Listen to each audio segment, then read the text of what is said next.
আসসালামু আলাইকুম। মেঘলাস ওয়ার্ল্ডে সবাইকে স্বাগতম করছি। আমি মেঘ, ঢাকা থেকে বলছি। কাছে এবং দূরে, দেশ এবং দেশের বাইরে যে যেখান থেকে আমার ভিডিওটি দেখছেন, আশা করছি সবাই আল্লাহর রহমতে খুব ভালো আছেন। আমরাও আলহামদুলিল্লাহ খুব ভালো আছি। তো সব সময়ের মতো কিন্তু আজকেও আরেকটি ভিডিও নিয়ে চলে আসলাম। আশা করছি প্রতিদিনের মতো আজকের ভিডিওটা আমার আপু, ভাইয়া, আঙ্কেল, আন্টিদের কাছে খুব ভালো লাগবে। তো গত দুই দিন যে ভিডিও শেয়ার করেছি, 2 দিনের কিন্তু 2টা রেসিপি ভিডিও দিয়েছিলাম। ব্লগের কোনো ভিডিও দেইনি, প্রতিদিনের কোনো কাজ দেখাইনি। তো কি আর দেখাবো, কাজ করা হয় না, এজন্য দেখানো হয় না। তো যাই হোক, এটা ছিল শুক্রবারের ভিডিও। তো ঘুম থেকে উঠে কিন্তু আমি রান্নাঘরে এসে দেখি রান্নাঘরের অবস্থা একেবারেই খারাপ। তো রাতে যে রান্না করেছি সেটা আর ক্লিন করা হয়নি। রাতে তাড়াতাড়ি খাওয়া দাওয়া করে ঘুমিয়ে পড়েছি, মানে অনেক লেট হয়ে গিয়েছিল খাবার খেতে খেতে। তো সেগুলো কিন্তু ক্লিন করে নিয়েছি। তারপর দেখলাম যে তারা বাপ বেটি উঠে পড়েছে। তো সিয়ার পাপাই কিন্তু বিছানাটা গুছিয়ে ফেলেছে, আমি আবার একটু ভিডিও করে নিয়েছিলাম। তারপর আমি আবার ফিল্টারে পানি ভরে এদিকে রান্না করছিলাম। তো তারা কিন্তু ঘুমের চোখেই বাপ বেটি বলতেছিল যে আমি উঠো, পোলাও রান্না করে দাও। তো মেয়ের কথাতে কিন্তু পাপাও সাথে সাথে সায় দিচ্ছিল, হ্যাঁ যাও একটু পোলাও রান্না করো আর ডিমের কোরমা করো। তো বাপ বেটির কথায় আর ধাক্কা ধাক্কিতে আমি শুয়ে থাকতে পারিনি, আমি কিন্তু উঠে রান্না করতে চলে এসেছি। তো ভিডিওটার এই পর্যায়ে আবারও সেই পুরনো কথাটি বলছি। আমার ভিডিওটার এই পর্যায়ে যারা চলে এসেছেন, এখনো পর্যন্ত একটা লাইক করতে ভুলে গিয়েছেন, তারা প্লিজ একটা লাইক করে আমার ভিডিওটা কন্টিনিউ করুন। আর যারা অলরেডি কাজটি করে ফেলেছেন তাদেরকে অসংখ্য ধন্যবাদ। আর যারা আজকে প্রথম আমার চ্যানেলটি ভিজিট করছেন, আমার ভিডিওর কোনো অংশে যদি আপনার কাছে ভালো লেগে যায়, আপনি চাইলে আমার চ্যানেলটাকে সাবস্ক্রাইব করে নিতে পারেন আর পাশে থাকা বেল আইকনটা প্রেস করে দিতে পারেন। এতে করে আমি যখনই ভিডিও ছাড়বো আপনার কাছে নোটিফিকেশন পৌঁছে যাবে। আর আপনি যদি চান আপনার সময় এবং সুযোগ মতো ভিডিওটা দেখে নিতে পারবেন। তো দুপুরে কিন্তু খাওয়া দাওয়া করে আমরা বের হয়ে পড়েছি, মামে রেডি হয়ে নিয়েছিলাম। তো ওর পাপা কিন্তু রাস্তায় দাঁড়িয়ে আছে, আমাদেরকে বলেছে যে তোমরা আগায় আসো।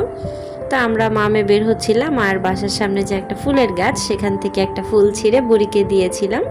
সে কিন্তু খুশি হয়েছে, কিন্তু কিছুক্ষণ পর আর তার হাতে রাখিনি, আমাকে বলছিল তোমার হাতে রাখো, তোমার হাতে রাখো। তো আমরা কিছুদিন যাওয়ার পরে কিন্তু সিয়ার পাপার সাথে দেখা হয়ে যায়। তারপর আমরা রিকশায় উঠে পড়েছি। তো কোথায় যাচ্ছিলাম এখন তো আপুরা জিজ্ঞেস করতে পারো। তো ঘুরতে যাচ্ছিলাম না, যে কোথাও ঘুরতে যাচ্ছি, কিছু কেনাকাটা করার ছিল, তো সেই কেনাকাটাগুলোই করার জন্য যাচ্ছিলাম। তো রেগুলার পরার জন্য কিছু কাপড় কেনার ছিল, তো সেগুলোই কিনেছি। আর আমার একটা এয়ারপড নেই, তো আমার একটা এয়ারপড কিনা লাগবে, সেটা তো সবাই জানেন যে স্ট্যান্ডটা ভেঙে গেছে। তো কিনবো করে কিন্তু একদমই কিনিনি, 1 মাস পার হয়ে গেল কিনবো করতেছি শুধু। তো যাই হোক, সবুরে যে মেওয়া ফলে, এটা কিন্তু আসলেই সত্যি।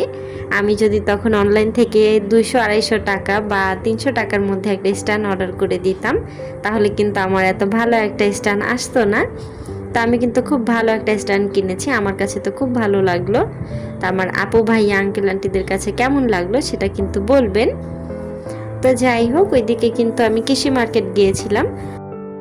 তো ওখান থেকে কিছু গেঞ্জি কিনেছিলাম রেগুলার পরার জন্য। আমার যে আপুরা মোহাম্মদপুরে থাকি আমরা, তারা তো জানি আমাদের খুব কাছের একটা মার্কেট মোহাম্মদপুর কৃষি মার্কেট।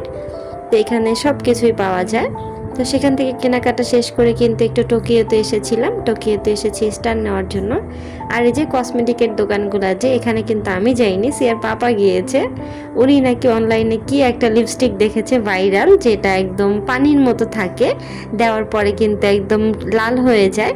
তো সেটা কিন্তু সে খুঁজেছে, কোথাও খুঁজে পায়নি, সবাই বলেছে এটা পাবেন না, এটা চায়নার প্রোডাক্ট, এটা আপনাকে অনলাইনে অর্ডার করতে হবে। তো তারপর কিন্তু সে ঘোরাঘুরি করে আমার জন্য স্ট্যান্ড কেনার জন্য যাচ্ছিল। তো আমরা উপরে গেলাম, যাওয়ার পরে একটু হাঁটাহাঁটি করতে করতে দোকানে ঘোরাঘুরি করে দেখে নিচ্ছিলাম যে কোনটা নেওয়া যায়। তো আমি তো আর এগুলা দেখি নাই, সেই নিজের মতো করে দেখে নিয়েছিল। তো আমি কিন্তু ফোনটাও টোকিও থেকে নিয়েছিলাম, এখান থেকে ফোনটা নিয়েছি।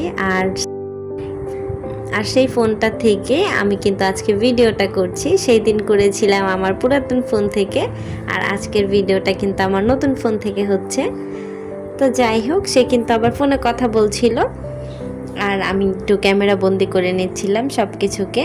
তা আমার কেন যেন ভিডিও করতে খুব ভালো লাগে, কিন্তু দেখা যায় যে সব জায়গায় ভিডিওটা করতে পারি না, কিছু কিছু জায়গায় একটু নার্ভাস ফিল হয়।